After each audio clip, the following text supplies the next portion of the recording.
Hello साथीहरु नमस्कार welcome छ तपाईहरुलाई फेरि पनि मेरो नयाँ भिडियोमा। हिजो मैले एउटा भिडियो राखेको थिएँ, मेरो फर्स्ट भिडियो। त्यो भिडियोमा के कति कमी कमजोरी भए त्यसका लागि सुझाव सल्लाह दिनु होला। अनि फेरि आज मैले फेरि एउटा भिडियो ल्याएको छु। यसमा पनि लाइक सब्स्क्राइब गरिदिनु होला। मेरो युट्युब च्यानलको नाम चाहिँ सविता छिनाल छ। अनि अब फेरि म हरेक दिन तपाईहरुको साथ सपोर्ट पाएँ भने मैले हरेक दिन न्यू डे न्यू भ्लग चाहिँ राख्ने छु। त्यसको लागि चाहिँ हजुरहरुको साथ सपोर्ट चाहिन्छ। त्यसको लागि चाहिँ अब आज चाहिँ मैले गाउँमा गएको छु, गाउँको भिडियो चाहिँ राखेको छु। त्यसको लागि चाहिँ हजुरहरुसँग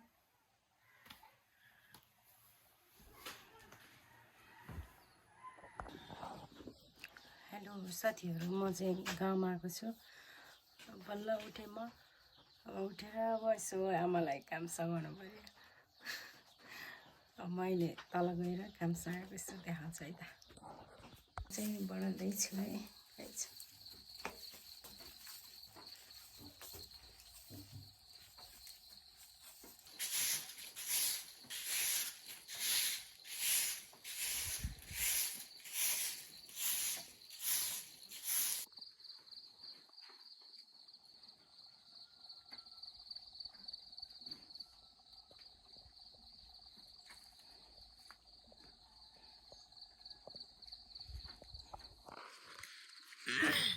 मैले चाहिँ घर सफा गरेर भ्याएँ। यो मेरो गाउँको घर। यस्तो जाडो भइरहेको छ। यहाँ बोडी टन्नै फल्यो।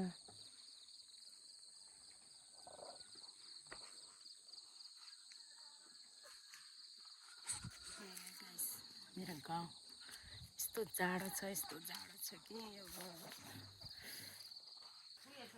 जाडो छ कि गाउँमा यस्तो जाडो छ। अब अहिले यस्तो जाडो छ, पछि झन् कस्तो जाडो हुने हो। हाम्रो गाउँमा चाहिँ फेरि सधैँभरि फुल भइरहन्छ यहाँ चाहिँ। अनि गाउँघरमा केटीकेटीहरू यति रमाएर हिँड्छ है, त्यो देखेर झनै रमाइलो बच्चाहरू।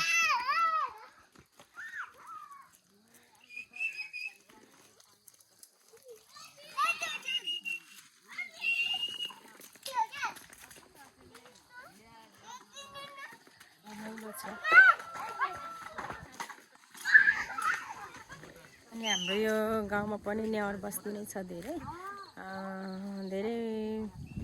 मगर बस्ती। अनि हाम्रो यता चाहिँ नेवार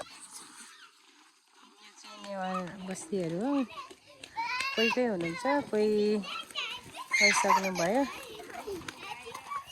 अब प्राय गाउँमा बस्न छोडिसक्यो प्राय मान्छेहरू है। गाउँ यति रमाइलो छ कि गाउँ। अब यो ठाउँ भनेको हावापानी एकदम राम्रो क्या, एकदम शान्त वातावरण, एकदम आनन्द। यो हाम्रो गाउँ चाहिँ अब अहिले चाहिँ यहाँ घाम लागेको छैन, घाम लागेको भए तल दमौलीको भ्यू यस्तो राम्रो देखिन्थ्यो। मानुङकोटबाट गयो जस्तो देखिन्छ, यहाँबाट पनि त्यस्तै देखिन्छ। हजुरहरू मानुङकोट जानु र हाम्रो यो कुनुङकोट आउनु उस्तै हो। कुनुङकोटबाट पनि देखिन्छ सेम मानुङकोट जस्तै।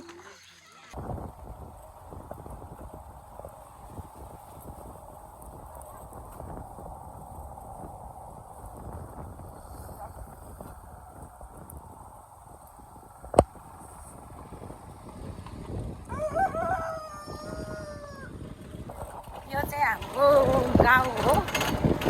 यो चाहिँ गाउँबाट अब दमौलीको लागि निस्क्यौँ।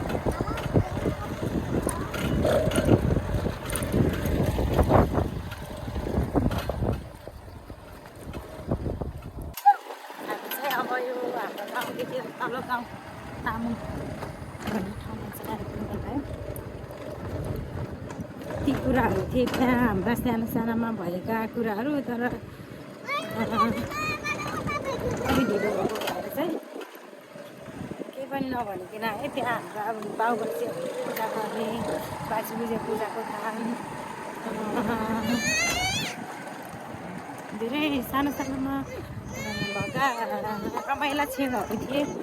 अनि त्यहाँ एउटा पोखरी थियो, त्यहाँ सानोमा हाम्रो स्विमिङ पुलभन्दा पनि हुन्थ्यो। त्यहाँ चाहिँ हामी पौडी खेल्न आउँथ्यौँ र लास्टै हिलो हुन्थ्यो, त्यस्तोमा पनि हामी पौडी खेल्थ्यौँ असार साउनको बेलामा, रमाइलो हुन्थ्यो। अहिले चाहिँ हामी यो तामाङ भन्ने गाउँ आइसकेको छौँ। यो गाउँ पनि एकदम रमाइलो छ, राम्रो छ।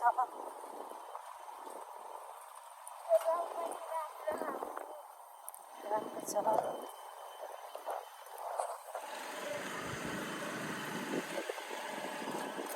हामी 4 जना छौँ, 2टा नानीहरू,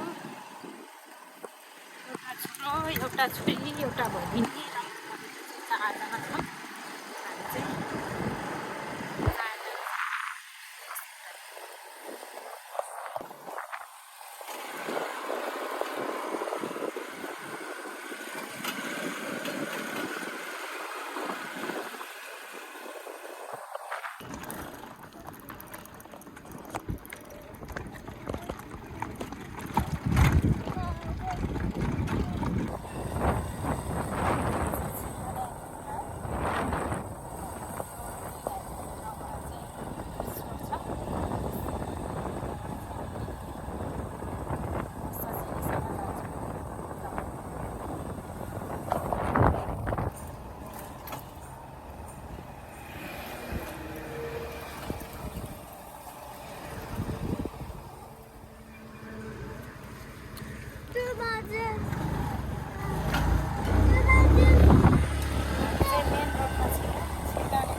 थ्याङ्क यू साथीहरू, मेरो भिडियो पुरा हेरिदिनु भएकोमा सम्पूर्णलाई धन्यवाद।